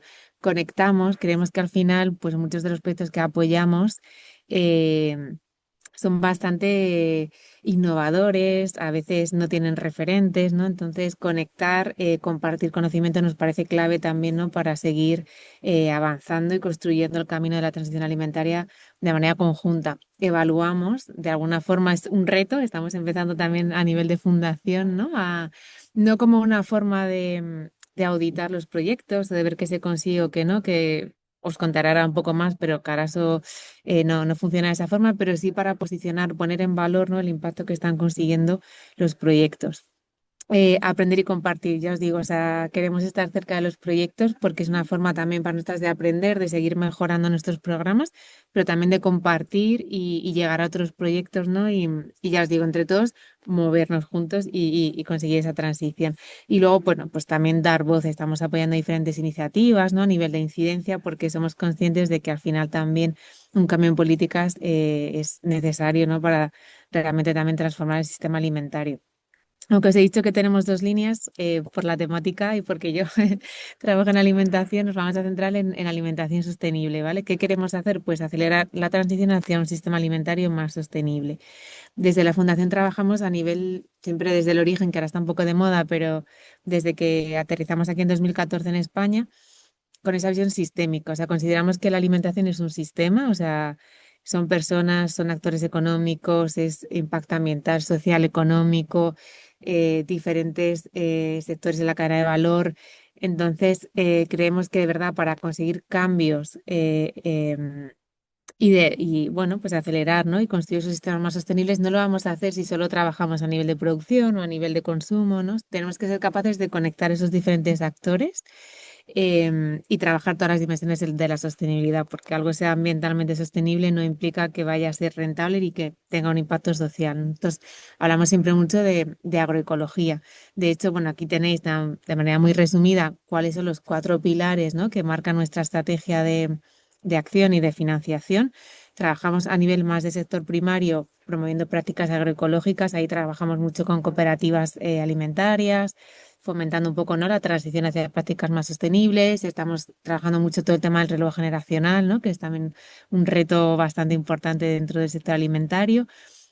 Trabajamos a nivel de cadenas de valor, a nivel regional, territorial, ¿no?, con la idea de relocalizar la producción y luego también de financiar iniciativas, que es un poco lo que luego os contaré. Aquí, justo en este programa, es donde se enmarca el campo a la despensa, con la idea de apoyar iniciativas tanto de transformación como de distribución. El programa de consumo lo estamos está un poco en desarrollo porque tenemos un nuevo compañero. En la Fundación Equipo Alimentación somos Seba, que es la directora del eje, yo y ahora desde hace un año Adri, que está desarrollando toda la parte de consumo. Y luego todo el tema de nuevas narrativas, que ahí pues incluimos desde generar conocimiento, fomentar investigación, ¿no?, que argumente, que ayude, que legitime esa transición alimentaria, hasta trabajar a nivel de incidencia política, por esto que os decía antes, ¿no?, por la importancia de unir esfuerzos, ¿no?, de movilizar, de cambiar políticas en favor de esa transición alimentaria. Yo concretamente, porque estamos en un seminario de circuitos cortos de comercialización, os quiero hablar y de financiación, además privada, un poco de las líneas que tenemos en Fundación Caraso para apoyar este tipo de iniciativas. La más antigua, digamos, es del campo a la despensa. Se enmarca dentro de nuestro programa de donaciones. Del campo a la despensa surgió en 2019, en aquel momento eran obradores compartidos, porque ahí nos centrábamos únicamente en obradores. Es una convocatoria que se lanza cada 2 años. La idea cambió un poquito en 2021 a raíz también, pues bueno, de toda la situación de la pandemia, ¿no?, de la dificultad de los pequeños productores para dar salida a sus productos, y nos dimos cuenta que realmente si queríamos acelerar esa transición, o sea, no nos podíamos quedar solo en pequeña industria alimentaria, teníamos que ver todo el tema de la comercialización, la distribución alimentaria, ¿no?, nuevos modelos de distribución. Y fue en ese momento, en 2021, cuando se amplió la convocatoria a iniciativas de transformación y distribución de productos de alimentación sostenible. ¿Con qué objetivo? Pues con este que os digo, conectar sectores. O sea, somos conscientes de que hay una serie de productores que lo están haciendo muy bien, pero a veces por estar atomizados, poco organizados, no consiguen dar ese salto de escala. Por otro lado, tenemos el consumidor, que a veces tiene también dificultad para acceder a este tipo de producto. Entonces, nos parecía que este era un eslabón en el que había que trabajar con esa idea. Vamos a facilitar el acceso a las personas, a alimentos sanos, ¿no?, a precios asequibles, mientras que fortalecemos también el sector de la pequeña producción local. Con este objetivo lanzamos esta convocatoria que está dirigida a entidades sin economía social, sin ánimo de lucro. En general lo abrimos en esta última edición 2025 a iniciativas, pueden ser empresariales, pero siempre sin ánimo de lucro. Nos hemos dado cuenta, luego esto es un aprendizaje que puedo comentar, que la figura jurídica a veces es un vehículo, que lo importante es la filosofía, ¿no? Y la esencia del proyecto. Entonces, si hay un proyecto sin ánimo de lucro que quiere ser transformador, puede participar en esta convocatoria. Proyectos en cualquier fase, puede ser un proyecto en fase de diseño, en fase de consolidación, ahí somos bastante abiertos y luego de todo tipo de producto alimentario, o sea, ganadería, pesca, agricultura, todo tipo de actividades recolectoras. Lo que os decía es una convocatoria que lanzamos cada 2 años, el presupuesto ha ido variando. En la última, pues empezamos con 400.000, 500.000 y ahora la última combo fueron 700.000 euros. Yo creo que la próxima no está todavía cerrado, pero andará por ahí. Suelen ser proyectos, apoyamos proyectos alrededor de 2 años con la posibilidad de luego ampliar, ¿no? Hacer como una pequeña extensión, 1 año, año y medio, para apoyar la continuidad. Estos otros aprendizajes que luego os comentaré. ¿Y qué financiamos? Pues la verdad que somos bastante flexibles. O sea, yo creo que, bueno, por aquí hay gente, hay proyectos, ¿no? que han trabajado, que han colaborado con la fundación. Intentamos adaptarnos un poco a las necesidades. Somos conscientes de que ya son proyectos complejos, que las organizaciones a veces ya tienen demasiados problemas, ¿no? Entonces, intentamos ser flexibles en financiación, financiamos casi todo tipo de cosas, material, recursos humanos, em, adecuación de espacios, estudios, gastos de prestación de servicio de comunicación. Al final lo que buscamos siempre es que haya una coherencia en el presupuesto, ¿no? Que haya un equilibrio entre partidas, que obviamente esos gastos justifiquen, ¿no? El objetivo al que se quiere llegar. Entonces, siempre que haya una argumentación, la verdad que somos bastante flexibles.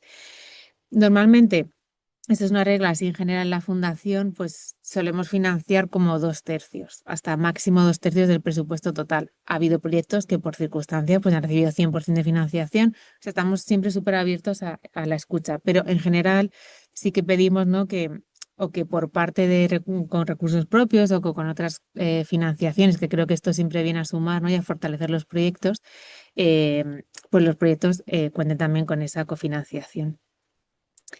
Esto es del campo de la despensa, convocatoria de donaciones, pero lo que os decía, desde hace un tiempo también estamos empezando a trabajar inversión de impacto. O sea, nosotros somos una fundación patrimonial, tenemos un patrimonio que está invertido, esa rentabilidad nos permite tener, ¿no? Luego una línea de donaciones, pero lo que nos dimos cuenta y nuestro patronato hizo una reflexión pensando que parte de esas inversiones financieras, obviamente socialmente responsables, también deberían estar más vinculadas a nuestra misión, ¿no? A lo que estamos haciendo como fundación.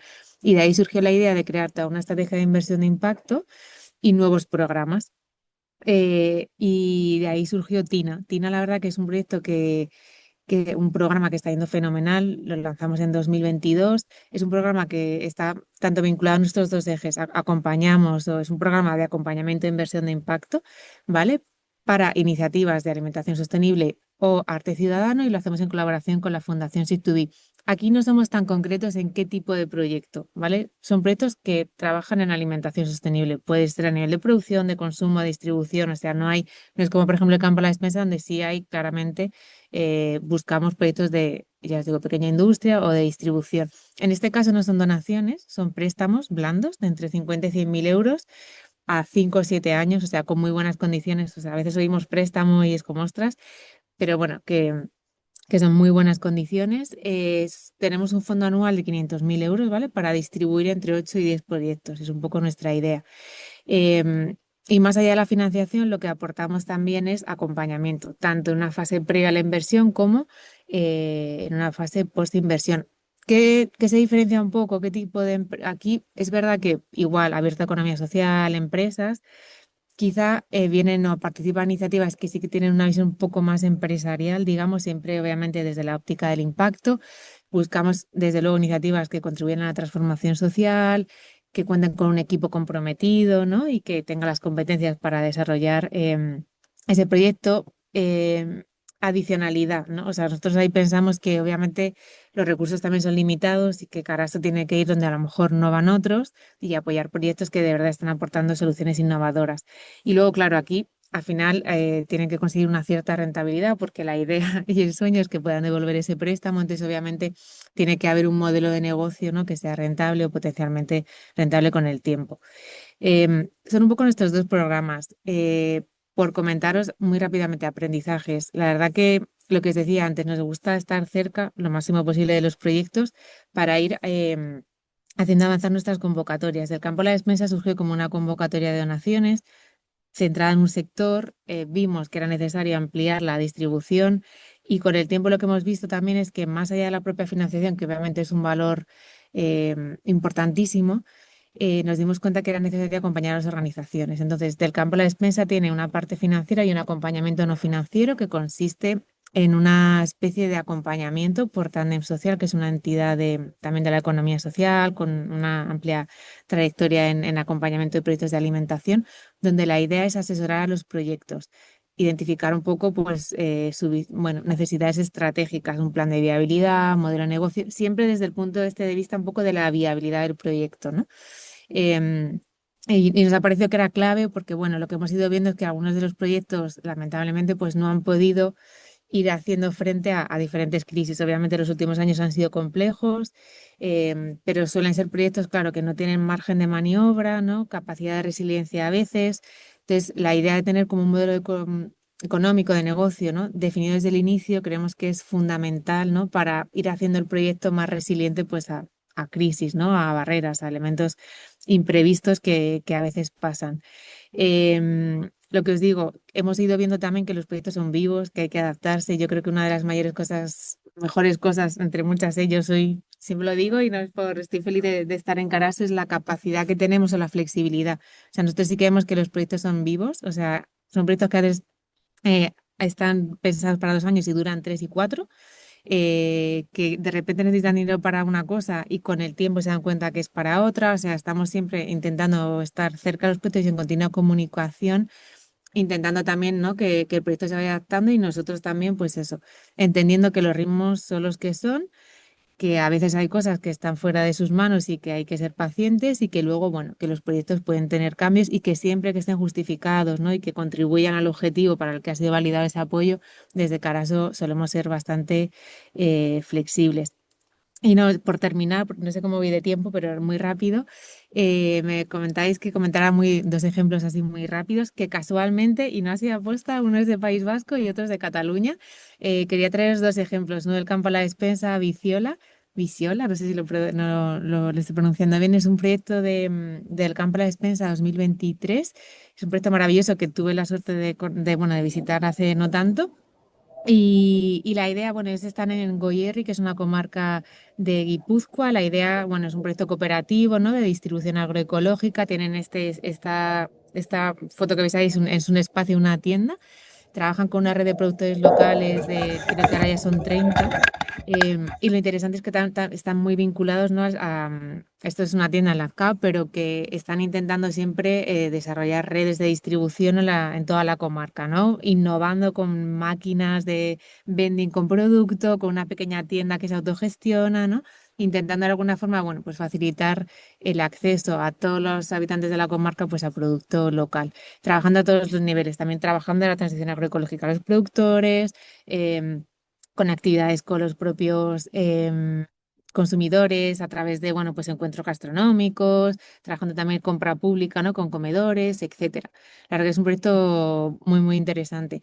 Y del otro lado, un proyecto TINA, Ecocentral. Ecocentral es una empresa, es una distribuidora agroecológica, están en Barcelona, están muy vinculadas a comedores escolares, básicamente surgieron para eso, ¿no? Como proveedores de comedores escolares a partir de pequeño productor. Lo interesante también, pues ese vínculo con el pequeño productor para planificar producciones, pactar precios, siempre, ¿no? Buscando ese equilibrio de la cadena y ese reparto justo, ¿no? Dentro de la cadena de valor. Están también empezando a diversificar un poco líneas. Es una de las cosas, aprendizajes que hemos visto, ¿no? A nivel de comercialización, la importancia de diversificar canales, porque a veces uno se puede caer y te encuentras en una situación compleja, entonces esa necesidad también de diversificar. Y a priori creo que ya está, no sé si me pasa de tiempo, pero Perfecto. perfecto. Uy, me oí a mí misma. Muchas gracias, Pilar. Súper interesante. Nada, antes de pasar un poco al debate, he visto que acaba de entrar Aitor.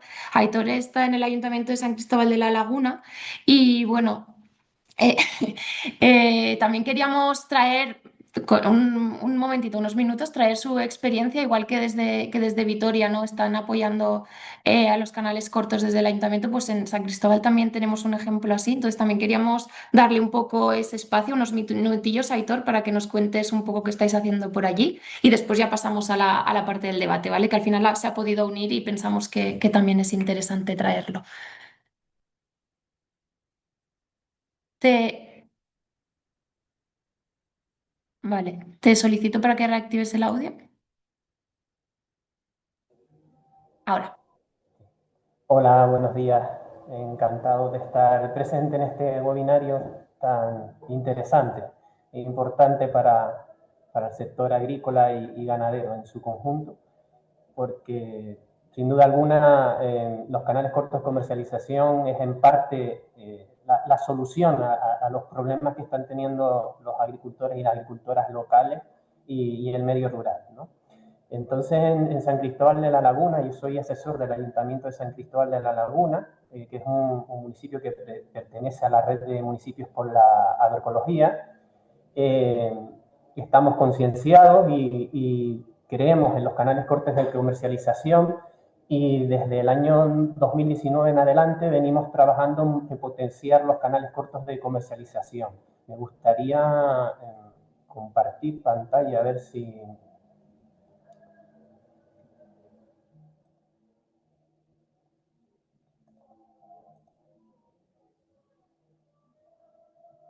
Vale, ahora lo que quiero ver es si lo puedo poner en pantalla completa.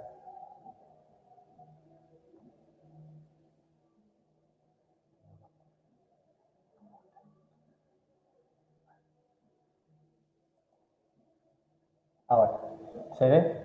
Perfecto. Bien. Entonces, en San Cristóbal de la Laguna, que es un municipio de 160.000 habitantes aproximadamente, que se encuentra en la comarca metropolitana de Tenerife, muy cerca de la capital, Santa Cruz, y que tiene también un espacio rural diverso, con un parque rural, o sea, zona protegida, y zona de costa, incluso es un municipio variopinto, donde intercala zonas rurales con zonas urbanas, y con un potencial agrícola y ganadero considerable. Entonces tenemos dos mercadillos del agricultor en activo, uno asociado al mercado municipal en el casco histórico, que es Patrimonio Mundial de la Humanidad, y el de Tejina, que es un pueblo de aproximadamente 9.000 habitantes que se encuentra en la costa del municipio.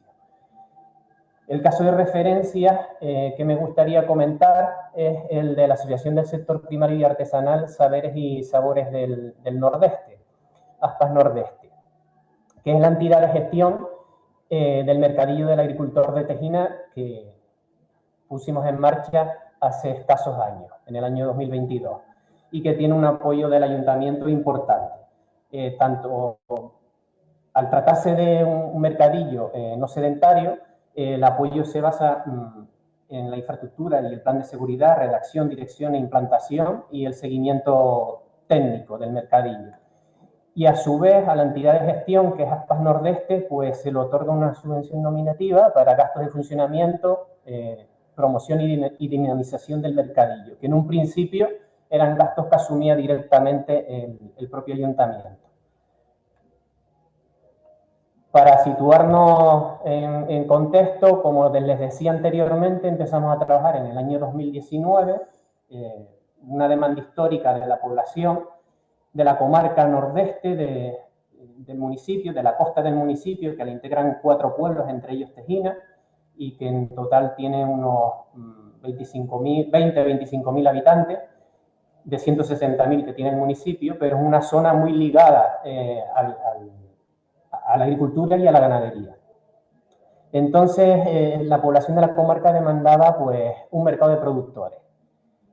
Y se realizó un diagnóstico del sector, un análisis de DAFO, se hicieron entrevistas finca a finca, y de ahí se desprendió que había una parte importante del sector que creía en esta idea y que contribuirían a ponerla en marcha y luego participar.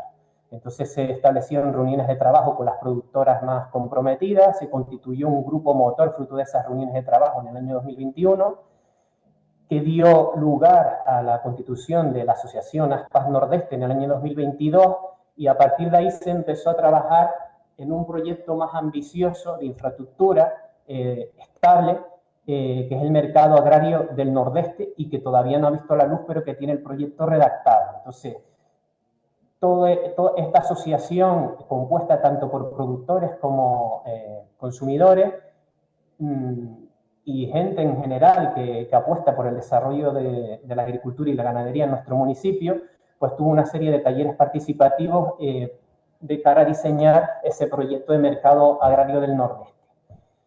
Y luego también se puso paralelamente en marcha el proyecto piloto de mercadillo no sedentario, y se trabajó la redacción del reglamento de este mercadillo mientras llega esa ansiedad de infraestructura que a día de hoy todavía no ha llegado. Entonces comienza su andadura el mercadillo no sedentario, en su inicio de carácter itinerante en los 4 pueblos que comentaba anteriormente que conforman la costa del municipio, muy ligada a la agricultura tradicionalmente, y luego ya se estableció en un solo lugar, en el pueblo de Tejina. Esto fue una codecisión entre los propios productores y la administración municipal, el ayuntamiento.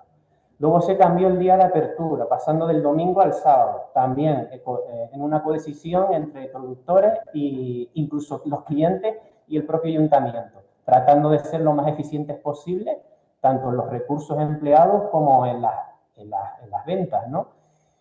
Y a partir de ahí, porque todo recaía en el ayuntamiento, se empezó a trabajar con la asociación para que fuera la asociación quien mediante ese empoderamiento que había ido adquiriendo con el paso del tiempo, pues fuera la que asumiera directamente la dinamización del mercadillo a través de, asumiendo el ayuntamiento los gastos a través de una subvención nominativa. Dificultades para el acceso a esta financiación por parte de la asociación. Pues la falta de organización y carencia de estructura. Hay que decir que hasta el año 2019 el sector estaba totalmente desestructurado. Hasta años antes existía una cooperativa agrícola que se quedó por el camino. Ahí tienen una foto de esa cooperativa agrícola que estuvo en activo unos 50 años aproximadamente y que fue un motor importante de desarrollo económico para la comarca. Luego, la capacidad de gestión de la financiación y los tiempos administrativos, lo que tardan en llegar los fondos para que luego se puedan ejecutar también en tiempo y forma, y que los proyectos y que esos fondos se puedan ejecutar de la forma más eficiente posible y tenga un impacto real, ¿no?, sobre los objetivos que se pretenden. Entonces, el ayuntamiento ha estado de la mano con los productores, les ha empoderado y se han organizado, y en la actualidad hay una estructura de productores que es esta asociación que gestiona, administra el mercadillo que se ha puesto en marcha como paso previo para ir engrasando la maquinaria de lo que sería el futuro mercado agroalimentario de la comarca, donde ya estaríamos hablando no solo de la venta al detalle, sino incluso la venta mayorista en días y horarios diferentes, dado el potencial productivo que tiene la comarca, incluso exportador, y también complementado con aulas de formación para favorecer el emprendimiento agroecológico, el relevo generacional, y incluso, ¿por qué no?, se ha estado hablando con la comunidad autónoma en su momento cuando se empezó a redactar el proyecto para dedicar un espacio también de acopio y de logística de cara a la implementación del programa Ecocomedores del Gobierno de Canarias. Esta es una imagen de lo que es el mercadillo en la actualidad, no sedentario y de forma provisional en el pueblo de Tejina. Y tiene su propia web, donde también se pueden hacer los pedidos online y recoger el día de mercadillo. Y esta es una imagen de lo que sería el futuro mercado agrario del Nordeste cuando esté en marcha, con ese proyecto que, como les digo, está diseñado, pero que está todavía en trámites administrativos de cara a que pueda ser aprobado y tenga el visto bueno para ejecutar las obras. Muchas gracias. Muchas gracias a ti, Aitor. Otro ejemplo de cómo desde los ayuntamientos, desde la escala local, se puede apoyar al sector productivo y específicamente a los canales cortos de comercialización. Ahora voy a pasar la palabra a Jorge Molero, a mi compañero, para que introduzca un poco el turno de preguntas. Lanzaremos algunas preguntas a las ponentes y abriremos micros, ¿no? Te dejo el... Sí, para intentar. La verdad es que estaba tan interesante lo que estabais contando todas que aunque nos habíamos retrasado un poco, yo creo que merecía la pena porque hemos seguido el hilo argumental y sobre todo al final, pues agradezco a Aitor que nos haya contado como dos. Porque como podéis ver, para sintetizar, yo estoy tomando la nota en un mural, como siempre hago, intentar ver todo lo que a mí me habéis hablado a la vez. Súper interesante cómo ver desde lo municipal cómo se estructuran las ayudas. Un lujo de tener dos ayuntamientos que lo están haciendo.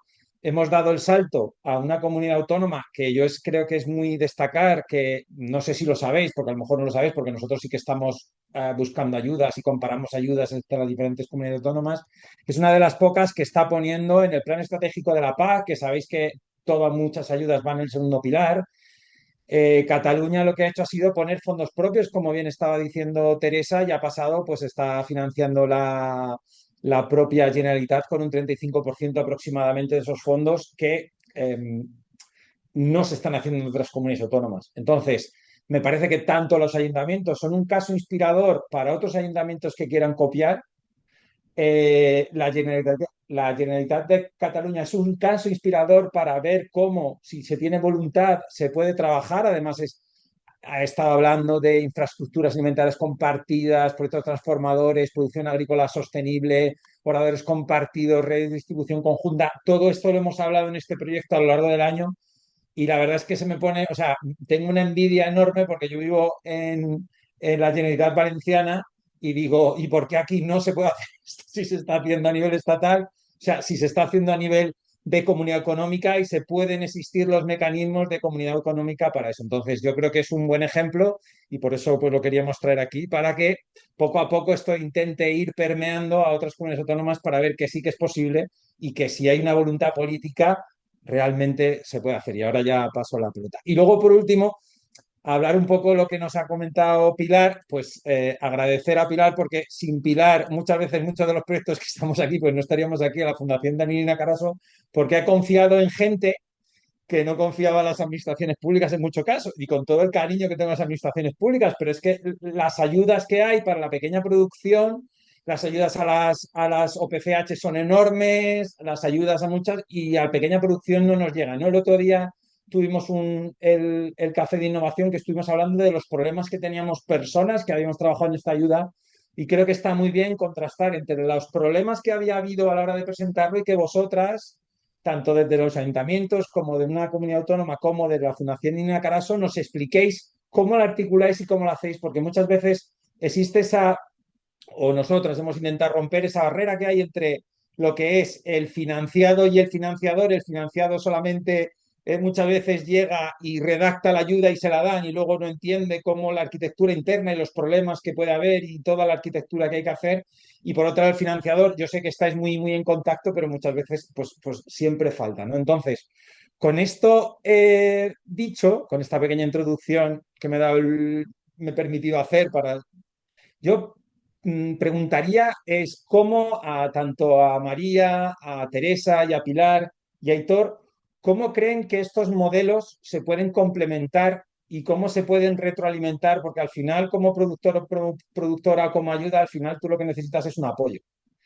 Entonces, no sé si podéis tener una idea, alguna sugerencia o esta inspiración que ha habido desde lo público y lo privado, consideráis que cómo se puede complementar. Y no sé, ya abrís el turno, abrís el micro cada una y si queréis comentar, pues sobre la marcha.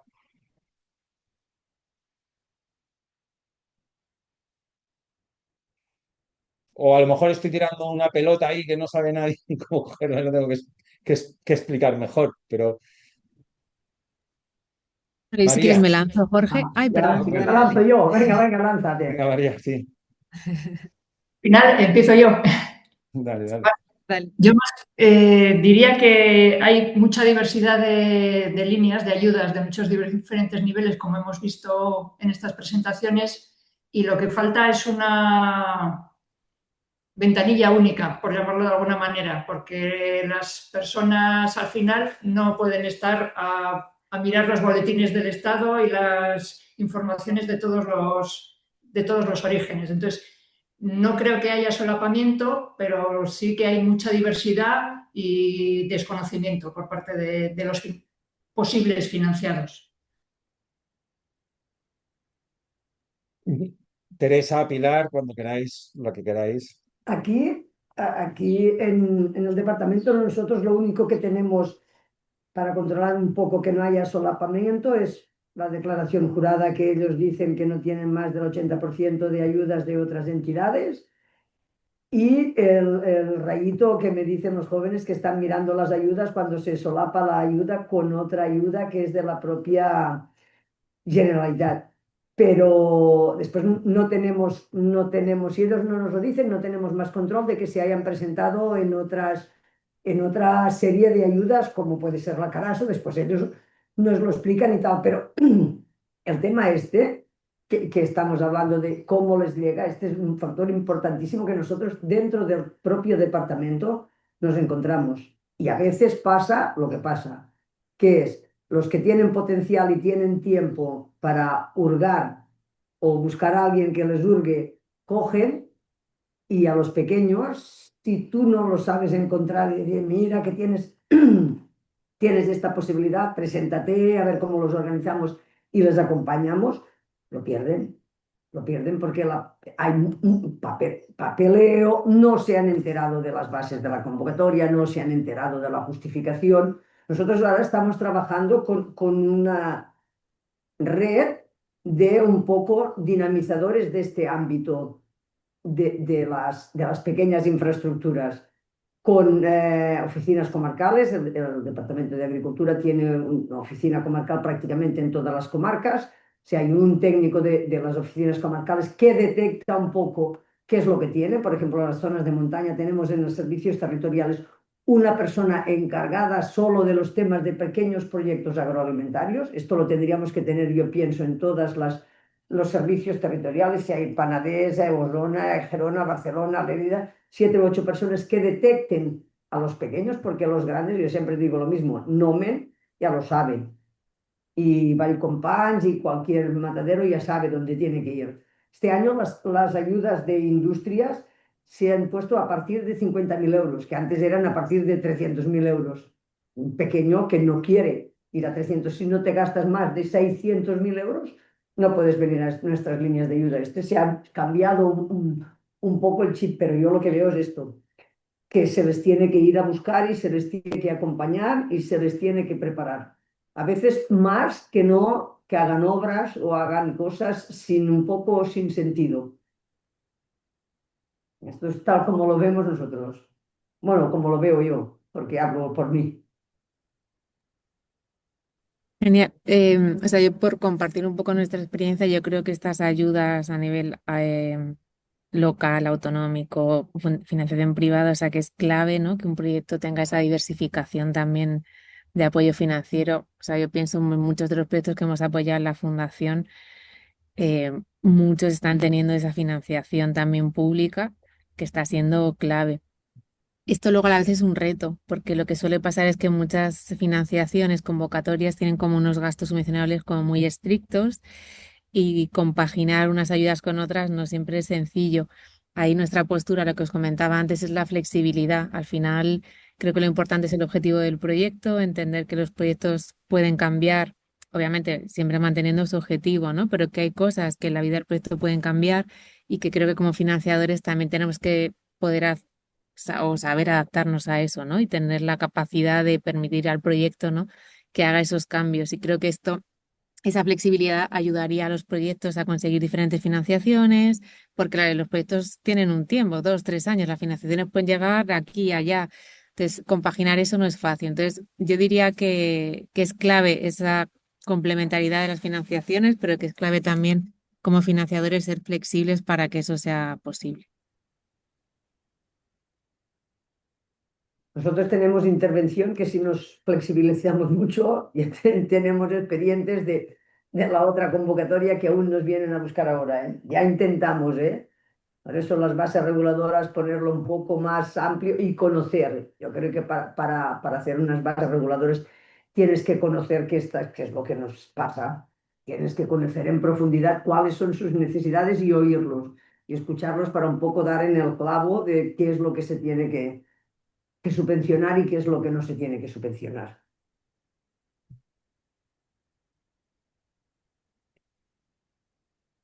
No sé si Aitor, ¿tú quieres comentar algo? Por... A ver, en el caso nuestro particular, a ver, los productores están agrupados en una asociación. Y claro, a nivel particular ellos tendrán sus ayudas y subvenciones, las que hayan solicitado, tanto incorporación de jóvenes como modernización, como las que van saliendo. Y claro, al ser asociación y estar gestionando este mercadillo que se ha puesto en marcha, pues hemos podido también habilitar una subvención, en este caso, para esa gestión del mercadillo, que es una subvención nominativa a la entidad de gestión. Entonces, ahí no hemos tenido dificultad, salvo la que ya comentaba de esa propia falta de capacidad de gestión de la entidad que hemos tenido que ir trabajando de la mano para que con el paso del tiempo los propios productores vayan asumiendo roles, se vayan empoderando y puedan ser capaces de hacer frente a los desafíos que tienen por delante, porque sin duda alguna, si ellos no se meten de lleno, si no están a la espera de que la administración haga o deshaga, esto no va para adelante. Tiene que ser un proyecto compartido, primero por los productores y luego la administración acompañando.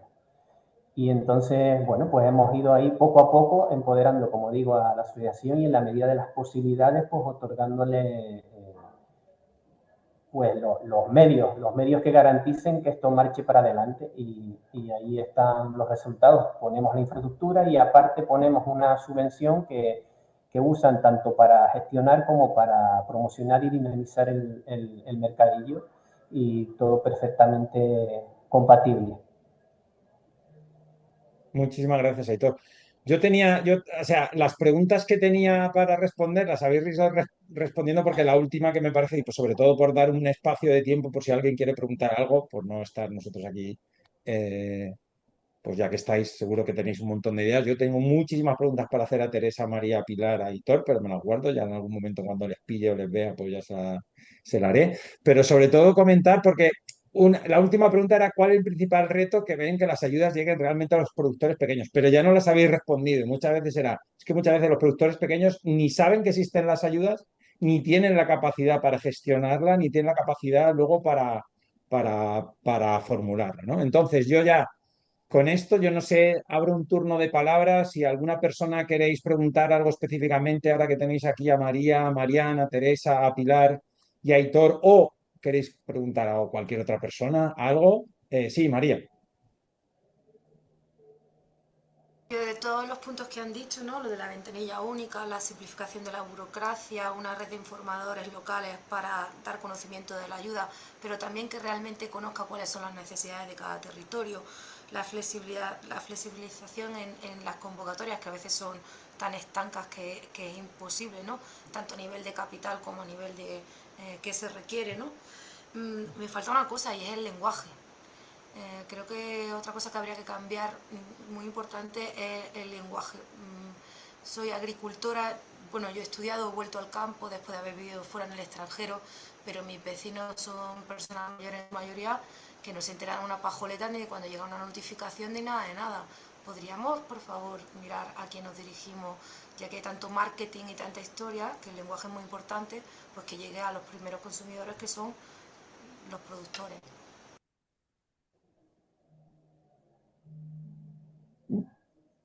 No sé si alguien quiere responder. Yo creo que ha habido palmas, he visto que todo el mundo estaba sintiendo. Yo creo que es más una reflexión que una pregunta. No sé, sí, Marian, tenías.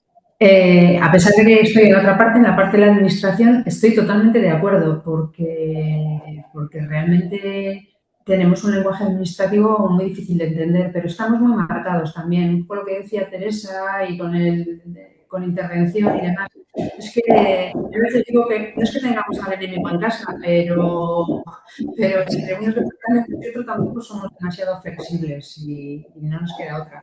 Yo voy a romper una lanza a favor de la IA, porque hay veces que dices tú, mira, me cojo la puñetera ley, la meto en el notebook LM y digo, ¿me la traduces, por favor? ¿Yo me puedo presentar? Y bueno, para algunas cositas puede venir bien.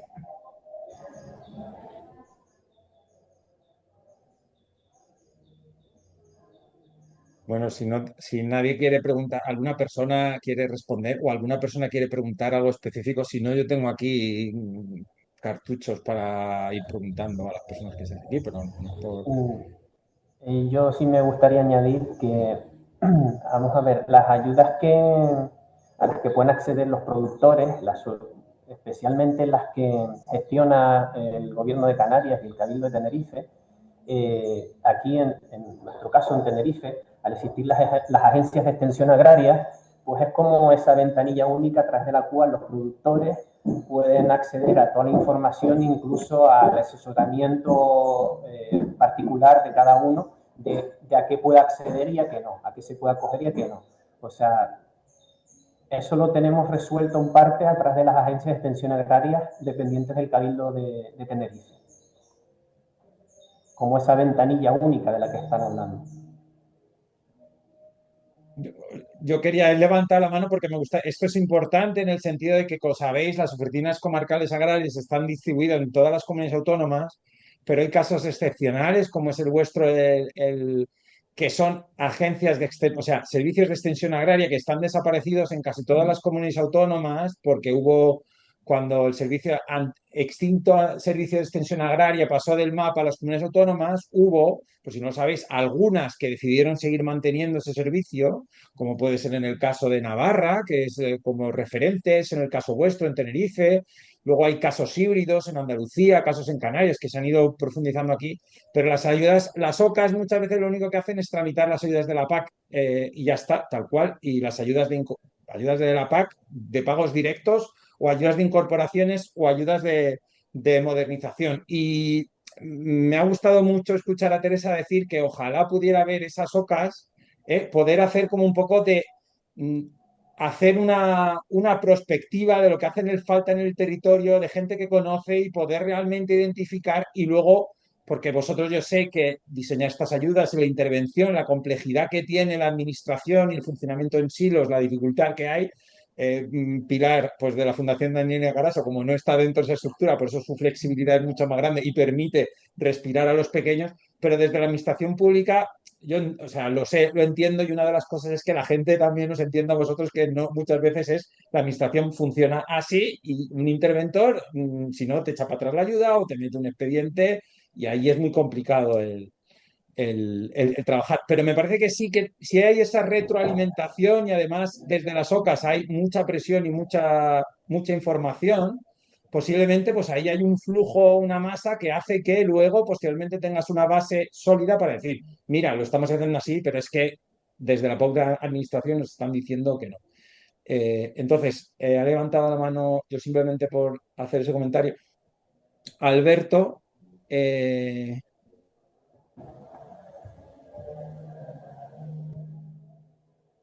Hola, buenos días. Mira, era una pregunta básicamente para Pilar.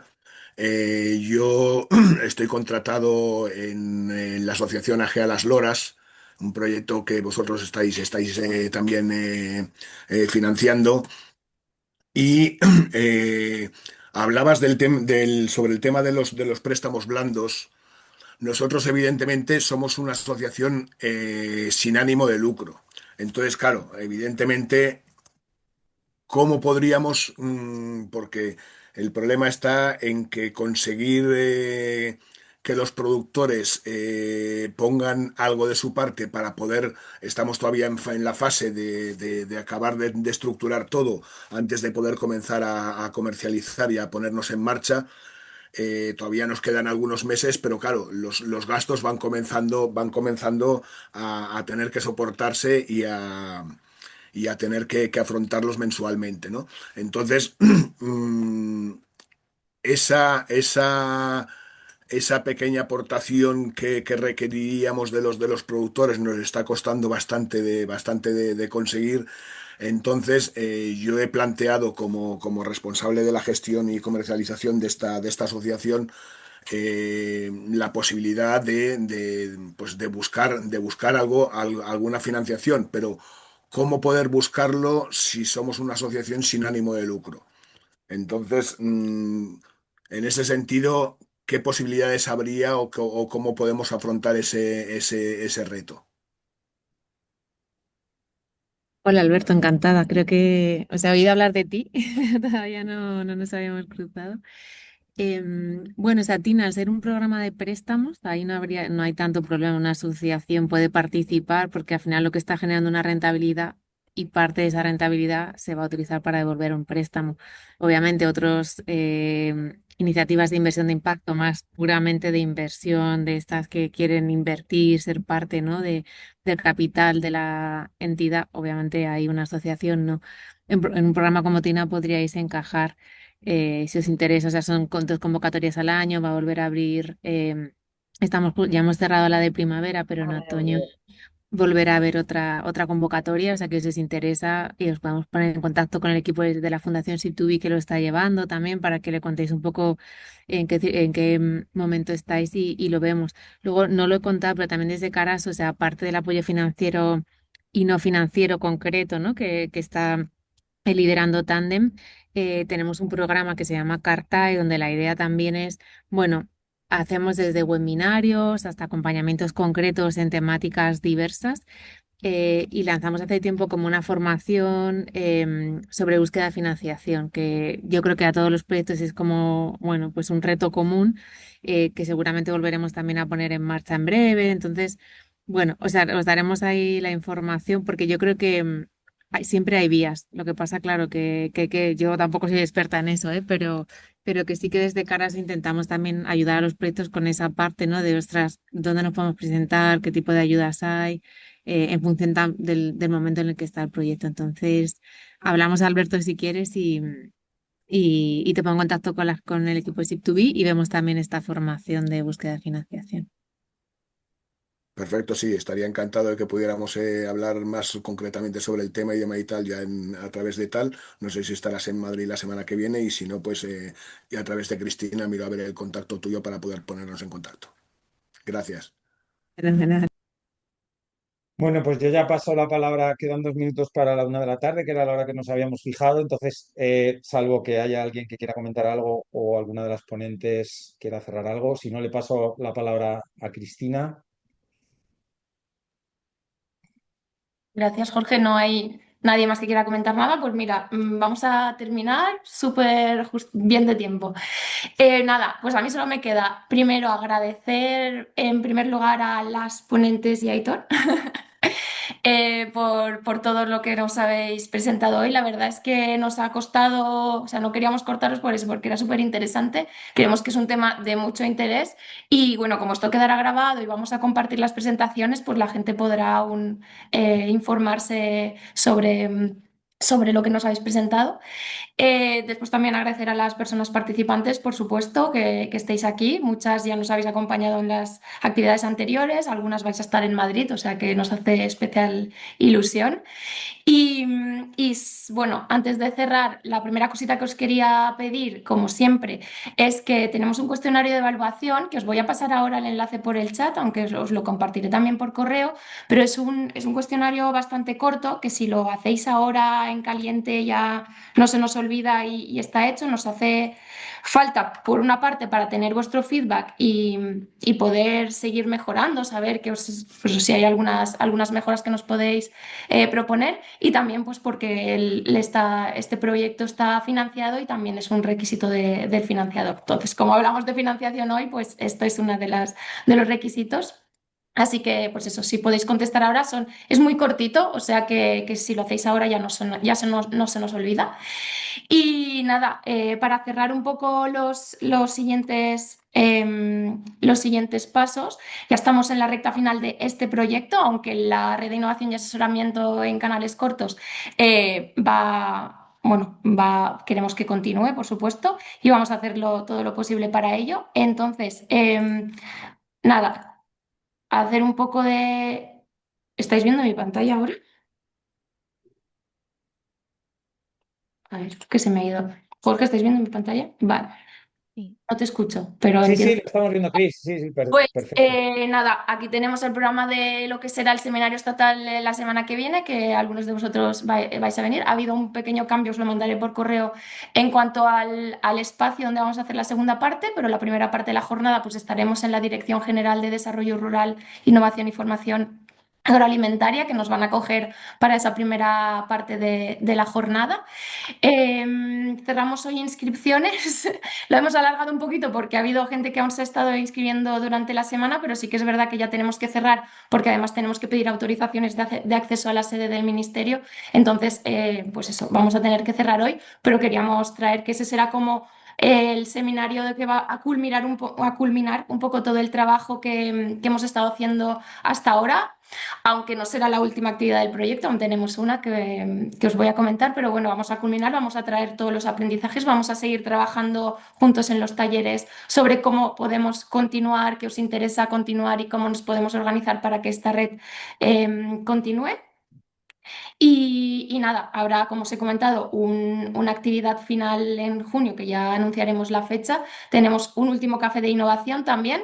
En este caso será sobre alianzas con el comercio minorista, que es la última actividad que nos queda por hacer en el marco de este proyecto. Nada, muchas gracias a todos. Estáis hablando por el chat, no tengo tiempo de leerlo. Jorge está ahí contestando, muchas gracias. Nada, muchas gracias por la sesión de hoy. Ha sido súper interesante. Ponerse en contacto, si necesitáis información, ya sabéis que nos podéis escribir al correo del RIA, que todos conocéis, y os compartiremos la grabación y los recursos en breve. Muchísimas gracias. Buen día a todos y para muchos de vosotros nos vemos en Madrid y seguimos. Muchísimas gracias. Que tengáis un buen día. Gracias. Gracias. Chao, chao. Adeu. Muchas Adeu. gracias. Gracias. Adiós. Adiós, Rocío. Voy a dejar de grabar.